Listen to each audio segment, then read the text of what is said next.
Assalamu alaikum everyone. I am Gulam Qadir, the student of English language and literature, and in this video we are going to discuss about sociolinguistics. The outline of today's topics which we are going to cover in this video, these are definition, scope of sociolinguistic, macro sociolinguistic, micro sociolinguistic, and bilingualism and multilingualism. First of all, we will see the definitions of sociolinguistic. All these are the definitions of sociolinguistic, where socio means society and linguistic means the scientific study of language. Now it is very clear that socio-linguistic focuses on how the group of people in a society use the language to communicate. As we all know that language is very important in any society to communicate with others. So I can make it very easy for your understanding to give an example of formal and informal. For instance, the language which we use in our circle, same language we use in our formal places, for example family, our schools and workplace. Language is same, words are same, but the context is change. So language, social linguistic studies and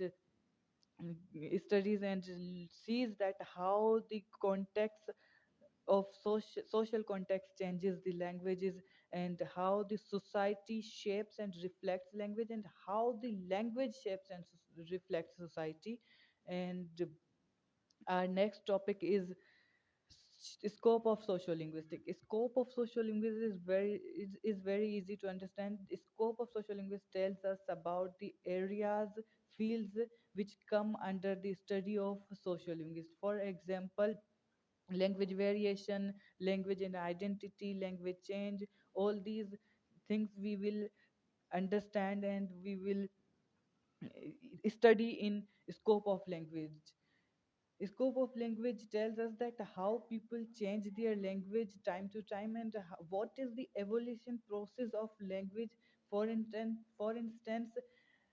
in Urdu many words are changed time to time, and we will study all these evolution in the scope of social linguistics, that how it has been changed culture to culture and time to time.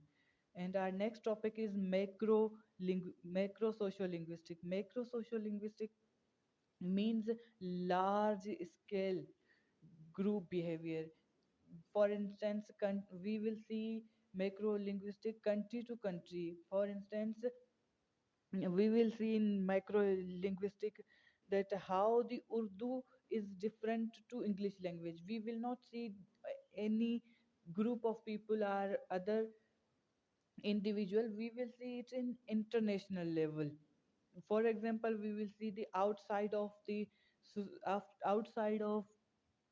the language, for example country to country or society to society, and we will not see the accents and dialects of people in macro social linguistics. And after that we have micro social linguistic. Micro social linguistic means inside means sounds, sound patterns, and accents, dialects, how an individual is using the language in his own context, in his own society. All these micro level things which comes sounds and all others we will see in micro linguistic. And after that we have bilingualism. Bilingualism means an any one individual who uses two languages to communicate with the others. For example, in Pakistan, we are living in a family which is Saraiki. We use Saraiki language with our family, but same outside of our house with friends and workplace, we use Sindhi to communicate with other. We can easily write it, we can easily understand it, and we can even read it. For this process is called bilingualism, where an individual is using two languages for his communication. And after that we have multilingualism. Multilingualism means that any individual who knows many languages and uses many languages in his daily life to communicate. For example, he is using Saraiki in family, and he is using Sindhi with the friends, and he is using English or Urdu with his in his workplace, and he also can read it, write it, and understand it very easily.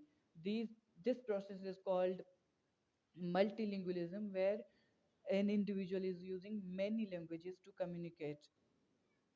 And here we end our top today's videos, where we have understood that scope of language and how this society shapes and reflects the language. Thank you so much, everyone.